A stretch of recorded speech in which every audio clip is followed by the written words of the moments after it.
Well, hello there everyone, this is a test for Speakonia here, and welcome back to another shitty commentary that'll enable a rip in space-time to be placed on top of the Earth's surface. Today's com will be on everyone's favorite topic of the early 21st century, race. Hooray. Now this commentary isn't just entirely about racism, but it has something to do with postmodernist types that'll try to justify the idea of everything being a social construct by changing the English language, and therefore the way we think, into trying to accommodate something that'll temporarily fulfill the goals of political correctness at the expense of empirical reality. Both race and gender are prime examples of this. Many try to consider that sex and gender both mean different things, with sex meaning the genitals that you have, and gender meaning what you identify yourself as. In reality, sex and gender are very indifferent from each other, and gender identity means what you identify yourself as. Enter Vox, who in 2015 made a video in why race is not a real thing, when in reality, anyone with eyes can see that it isn't the case. In order to further explain myself, let's just dive right in. You may think you know exactly what race you are. Yes, I am a white Caucasian. My ancestors can be traced back to Central and Northern Europe, for I am German-Bavarian descent. Also, what the hell is up with the voice the narrator has? I'm not trying to be an asshole, but the narrator kind of sounds like she has no other motivation of narrating the video other than to receive a small paycheck so she can spend it on a frappuccino at Starbucks. But how would you prove it if someone disagreed with you? What? But how would you prove it if someone disagreed with you? I don't know, a DNA test maybe? I mean, I don't know about you guys, but if you look at a fully fleshed black person and you automatically think that the person is a Nordic blonde-haired blue-eyed white person, then I believe you're too far gone, but that's just my opinion. You can't please everyone at the seams. The fact is, even though race drives a lot of social and political outcomes, race isn't real. Well, thank you video. Now you made yourself very clear about your position so I don't have to worry about some anarcho-so-and-so with a pic profile pic claiming that I am taking the video out of context. But in all seriousness, that is a pretty bold position to be taking, if we were to look back on it. I mean, if you want some sort of idea that can successfully end racism altogether, fine. Although racism is a very bad thing that must be dealt with in the long run, racism is nothing that can be eradicated overnight, but still, I appreciate that you are at least caring about the issue. Now having said this, you can do this so long as you don't go labeling everything as a social construct willy-nilly to suit some temporary politically correct goal at the expense of empirical understanding of the real world, because doing so would have a negative influence in the scientific body of knowledge. One of the first people to attempt to categorize humans according to race was a German scientist around 1776. He came up with 5 different groups according to physical appearance and geographic origin of their ancestors. Americans of European descent eagerly bought into this type of thinking around the same time. Some historians have said the idea that there were different races helped them resolve the contradiction between a natural right to freedom and the fact of slavery. If whites were their own distinct category, then they could feel a lot better about denying freedom to people who they labeled black and decided were fundamentally different. Firstly, the categorization of race is nothing new. The ancient Egyptians before then had their own way of categorizing people based on race, which is the Book of Gates. In this picture, the 4 people in the left were called Thamihu, also known as Libyans. These were the white people who settled in what is today Libya long ago. The Nihisu, also known as the Nubians, were the black people that lived in the Nubian desert. Then the Anu, who are basically ancient Arabs that settled in the Levant, and finally, the Reth, also known as the ancient Egyptians, who are seemingly brown. I guess this settles the case for whether the ancient Egyptians were black or white once and for all. Although a lot of accounts attempting to document different people wasn't exactly accurate, a lot of accounts for race all had the same idea. Blacks exist, whites exist, Asians exist, fill in the blanks. Second, recognizing race wasn't the means of enslaving people based off race. Loonbats and the evil white people weren't sitting on top of their castle in the fucking sky stroking their 6 chins trying to figure out how to enslave people, and then finally realizing that skin color exists that gay so they went with that reason. Loonbats didn't exactly place any race in some sort of hierarchy. The people who adapted the negative perception about race came later, because they were working for a political goal. Race categorization in and of itself had nothing to do with it, it's just scientific discoveries at work. But as political priorities change, definitions of race in America adjust right along with them. For example, If you were of Mexican birth or ancestry in the United States in 1929, you were considered white. Then, the 1930 census changed that to non-white to limit immigration. Later, when the U.S. needed to increase its labor force during World War II, these people were switched back to white. Okay, just because it is not commonly agreed in whether or not a certain country is white, doesn't mean that the entire concept of race is fake and shouldn't be looked into with empirical lenses. Mexico is a country mainly comprising of people who were Spanish colonists, and people who are mixed between Native American and Spanish ancestry, which would be the mestizo population. The majority of Mexican people are mestizo, so the country is not entirely white, but half white. Even though it is not commonly agreed in whether or not they are white back then, it should be noted that these people have ancestors that come from different geographic locations that we can pinpoint to through scientific lenses. And what it took to be black once varied so wildly throughout the country, from 1/4 to 1/16 to the infamous 1 drop of African ancestry, that people could actually change races just by crossing state lines. The reason that many states had the 1 drop rule was, once again, they had a political agenda to oppress people that didn't follow the standards of the eugenics program. The very study of race in and of itself had nothing to do with it. It was the racist assholes that used it for their benefit. Even then, if you are 1/8 black or 1/16 black, then that means that somewhere down the line you had an ancestor that was of African ancestry, and we can yet again pinpoint it through scientific lenses and discover what type of geographic location your ancestors of that lineage lived. But most people who are 1/8, 1/16 or even 1/4 would consider themselves white, because the majority of their family tree was of European Caucasian ancestry. And to many normal people, that's all that really matters, because we don't live in fucking 1881.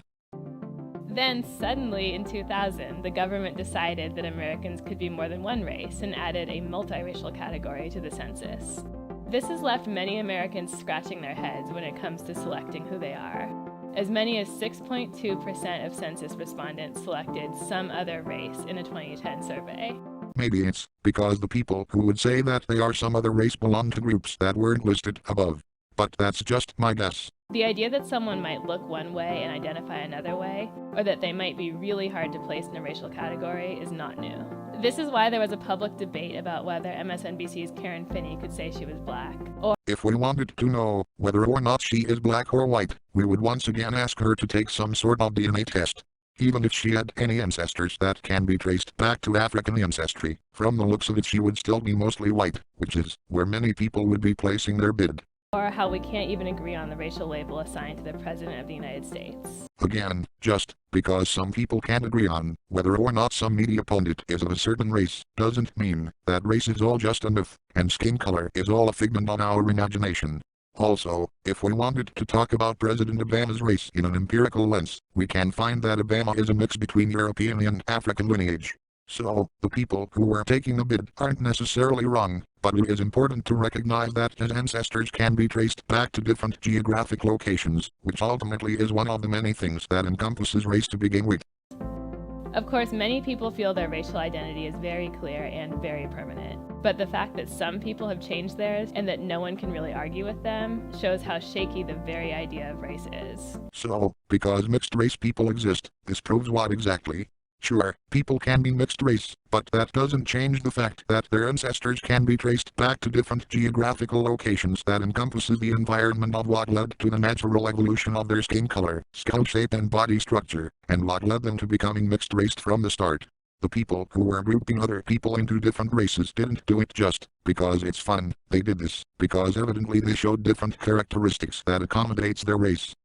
This is all because there isn't a race chromosome in our DNA that people can point to. It simply doesn't exist. Who the fuck is arguing that there is a race chromosome? I mean, to be fair, there is probably some racist in the outskirts of the internet who might try to make a case for this, but aside from that, no one is arguing that there is a race chromosome. But we are saying that there are certain characteristics in our DNA that ultimately accumulates the races we see today thanks to the natural event of evolution. So it has less to do with being a race chromosome, but rather a genetics chromosome. So your argument right there is a straw man at best. When the medical community links race to health outcomes, it's really just using race as a substitute for other factors, such as where your ancestors came from, or the experiences of people who may have been put in the same racial group as you. Which is race. That's what it's been called in the first place, race. I don't know where you get off, because I feel like you accidentally destroyed your entire theory that race is all just a myth. No one is substituting it either. That's what it's been called for the very beginning. You see how flimsy postmodernists' arguments can be, if their only way of arguing is through needlessly deconstructing commonly agreed upon terms for the sake of a politically correct goal at the expense of empirical reality. Dorothy Roberts explains that sickle cell anemia is a prime example of this. The disease is linked to areas with high rates of malaria, which include some parts of Europe and Asia in addition to Africa. It's not actually about race at all. I think it does to an extent. If you know anything about haplogroups, one haplogroup is just as susceptible to genetics that make us vulnerable to many types of diseases than others. Haplogroups can also stem from the concept of race.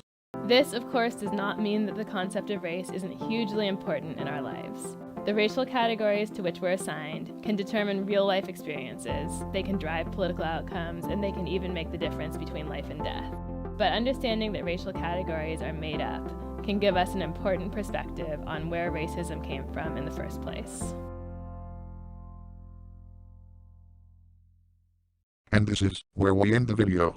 And no, understanding that racism comes from other racist assholes who only do it for political gain will help us give us a better perspective in where racism came from in the first place. The study of race and the existence of racial concepts in and of itself is not the problem in any way, shape, or form.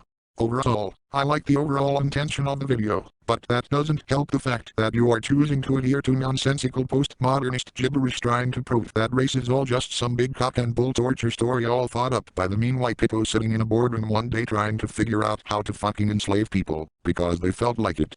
But, let's assume that one day everyone ignored race altogether, and everyone believed that there is only one race, the human race. Well, there can be some consequences that can be found in the scientific community. For one, scientists won't be able to figure out where the skeletal remains were and what the person looked like. Mixed-race people would be even more likely to be having trouble finding a bone marrow transplant, you name it. But, if we put aside the fact that science would practically be 3,000 years behind, would that resolve any tension between people overall, if race is seen as a non-issue? Well, not exactly. Race, like many other factors, are mainly used as an excuse to have conflict with another nation or people. So, if we collectively drop all racial tensions, something might take the place as a top reason for conflict, like religion. What I'm saying here is that race categorization in and of itself is not the cause of racism. If we look differently and in some cases act differently due to environmental and cultural factors, why wouldn't science want to identify them?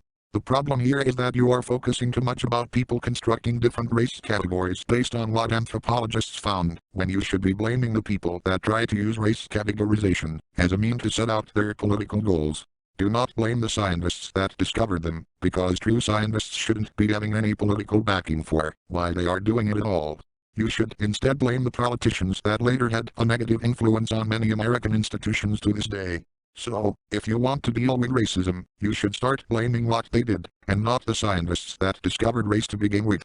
The moment you try trashing the scientists, you would then find yourself trashing reality. Anyway, this is Ottomagic Critic, and make sure you hack my account and replace all my videos with fully uncropped hentai so my account would then be taken down for distributing sexual content on YouTube's platform. See you next time.